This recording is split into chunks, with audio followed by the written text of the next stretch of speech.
మీకేం అనిపించింది కదా? ఇది ఎప్పుడు వేస్తారు సాక్షిగా? చెప్పండి. దేవుడు కనబడంటే అయ్యో ప్రభు ఇంత ఘోరం పంపినాయా, ఇంత మోసం చేసినాయా, నా మీద నీకు దయ ఉందా అని అసలు ఎక్కువ యాచాలి ఏడుపు. అప్పుడే మొక్కుబడి చేసుకుంటూ ఇప్పుడేమో ఏడుస్తుంది. ఆ ఏడు మీద బస్ ఎప్పుడు బాగుండేమో అంటే జాగ్రత్తగా నేను చెప్తున్నా.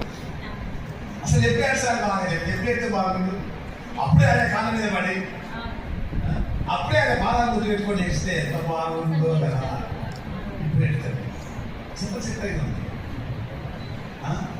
జీవితాలు కొన్నది, చిత్రంగా ఉంది. మనం కూడా యాకుండా తెలుస్తున్నా అది చిత్రంగా ఉంటుంది. అది దేవుని కోసం ఏడుస్తూ సరే పదాలు పెట్టాలి. అయితే ఇప్పుడు అది నాని ఎందుకు లాభాన్ని ఎందుకు అలా ప్రవర్తిస్తున్నాడు?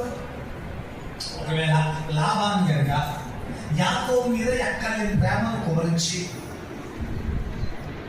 ఆయన మంచిగా భాగాలు పంచుకుంటా ప్రేమను అపురూపంగా చూసుకుంటా ఉంటే యాకోబు ఆ నుంచి ఏమన్నా అంతేనే అందుకనే అంతరం తండ్రి దాకా మనం ఉండొద్దు.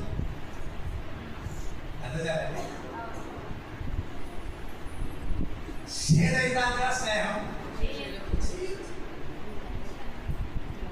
ఆలోచించడం స్నేహం.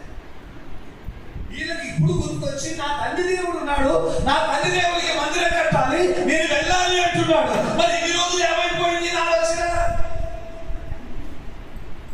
ఇప్పుడు మందిరం కట్టాలంటే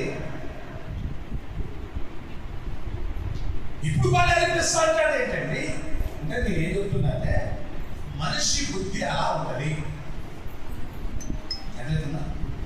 మనము దేవుని విషయంలో మొక్కుబడి చేసి దేవుని విషయంలో దేవుని కోసము మన సరైన ప్రవర్తన మనకు లేకపోతే ఇలాంటి సమస్య మన జీవితంలో శత్రువులు పక్కబడైతాడు.